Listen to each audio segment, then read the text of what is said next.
All right, today we're going to dig into something really powerful.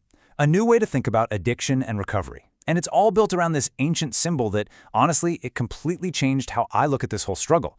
And I have a feeling it might for you too. So let's just jump right in. So let's start with a big question, one that kind of flips the whole conversation on its head. What if addiction isn't what we've always thought it was? What if it's not a weakness, not a moral failing, but something more like a corrupted biological loop, a feedback system in our own bodies that's gone haywire? I mean, what would that change about how we see treatment, or compassion, or recovery itself? The key to this whole framework is the Ouroboros. You've definitely seen this symbol before, right? The serpent or dragon eating its own tail. For thousands of years, it's meant wholeness, eternal renewal, this beautiful, infinite cycle of life and rebirth. It's this incredibly positive image of a system that sustains itself in order to grow. But like any powerful symbol, this serpent has two sides, a light side and a dark side. And when it comes to addiction, this beautiful symbol of life, well, it gets twisted into something else entirely. Okay, and this right here, this lays out the core difference perfectly. You've got the serpent of life, which is an open system, right? It's always taking in new stuff, new experiences, new people, and it uses all that to grow.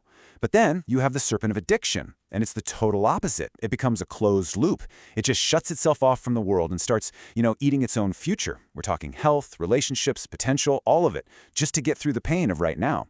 It stops being about renewal and becomes this vicious cycle of just draining yourself dry. So how in the world does someone get stuck in a loop like that? A self-consuming cycle? Let's actually map out the mechanics of what's going on inside this addicted state. It all starts when a person becomes a closed system. This is the big mistake, the fundamental error. An individual starts to believe, usually not even consciously, that they can handle their entire inner world, all their pain, all their stress, with just one thing, a substance. They start cutting off those vital connections to the outside world, and it creates this illusion that they can do it all themselves. But here's the thing about a closed system. If you cut it off from new energy, it can't survive. It can only start to decay. And that decay, that breakdown, there's actually a scientific term for it. High entropy. In physics, entropy is just a measure of chaos or disorder. Think about a room you never clean. At first, it's a little messy, but over time it gets more and more chaotic until it's basically unlivable. Well, as the addict's world gets smaller and smaller, their internal life becomes just like that room, a state of ever-increasing chaos, anxiety, and eventual collapse. Now, to fight back against all that chaos, the brain does something incredible, but also terrible. It creates a kind of toxic stability called allostasis. This isn't your normal healthy balance. That's called homeostasis, which is like a thermostat keeping your house at a perfect 70 degrees. Allostasis is like that thermostat breaks and gets stuck at 105. Yeah, the temperature is stable, but it's an exhausting, unbearable new normal. At this point, the person isn't using a substance to feel good. They're just using it to stop from collapsing into the pure chaos of withdrawal. And what's happening on the inside? It's basically a civil war.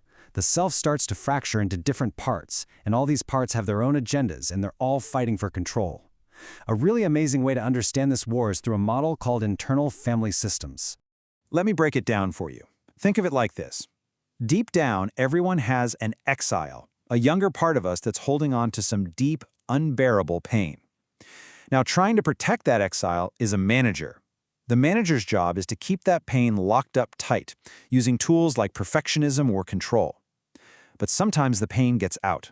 And when it does, a third part, the firefighter, rushes in. The firefighter has one job and one job only: put out the emotional fire as fast as possible, at any cost. And its favorite tool is the substance. It's impulsive, it's destructive, but its intention is to protect. So here's the key. The addiction isn't the real problem. It's the firefighter's desperate last-ditch solution. And this whole internal war, it plays out in this brutal, repeating three-stage cycle. First, the binge. That's when the firefighter's in charge. Then, the withdrawal, which is when all that pain and chaos comes roaring back. And finally, the preoccupation, when the brain becomes totally obsessed with finding the substance again to quiet everything down. And it just goes round and round and round. If you've ever been close to someone in this struggle, you've seen this devastating cycle up close. Okay, so if the problem is this perfect self-fueling loop of depletion, how do you possibly break it? And here's the big takeaway for this first half. The system can't fix itself. The way out isn't logical. In fact, it's all about paradox. The systems theorist Gregory Bateson had a name for this trap. He called it the double bind. And it is a perfect, maddening logical knot. It goes like this. If I keep using, I'm going to die. My life will be destroyed.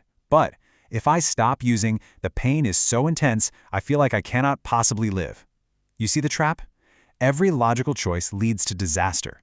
You just can't solve this problem from inside the system. And this is where we hit the first huge paradox of recovery. It's brilliant, really.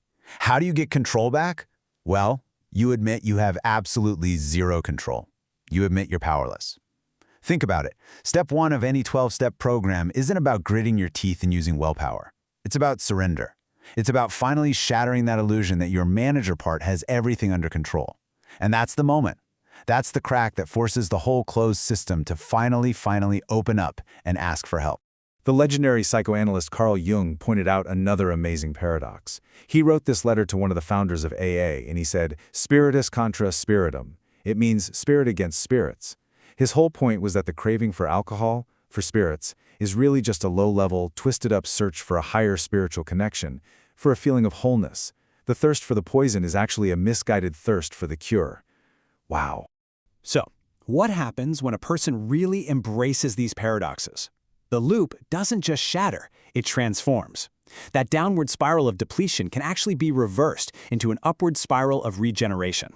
Let's take a look at how that works. So this big transformation, it often kicks off at what we call rock bottom. But this framework sees that moment completely differently. It's not just an end point, it's a bifurcation point. It's a moment of such intense chaos, such high entropy, that the old toxic stability just can't hold anymore. The system is literally forced to make a choice, either collapse completely or reorganize itself in a totally new, healthier way. It's not just a death, it's a very painful birth.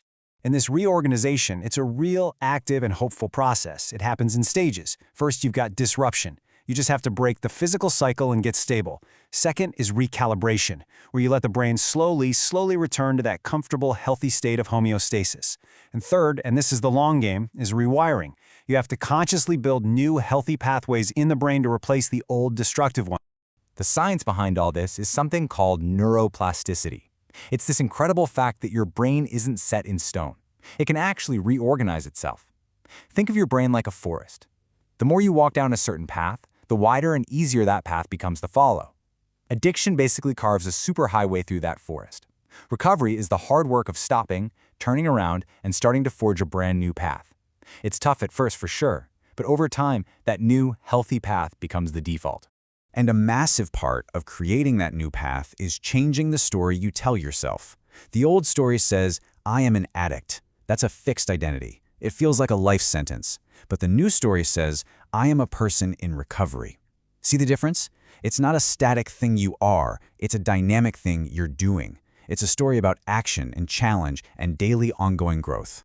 Which brings us to the final, and maybe the most beautiful idea in this whole framework. It's called the radiant chomp. Here's the thing. The serpent never actually stops eating its own tail. The loop is eternal. But in recovery, the serpent changes its food. Instead of consuming its own future to numb the pain of the past, it starts to consume its past suffering and transform it, like alchemy, into future growth, into meaning, into connection. The daily process of recovery itself becomes the new substance. It's the ultimate act of renewal. So the loop never actually ends. The cycle is constant. We are all, in one way or another, feeding a loop inside ourselves.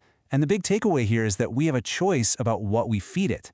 So the question this framework leaves all of us with, not just people in recovery, but everyone, is a pretty powerful one. What are you choosing to feed your serpent today? Are you feeding it past pain, or are you feeding it future potential? That choice is always there.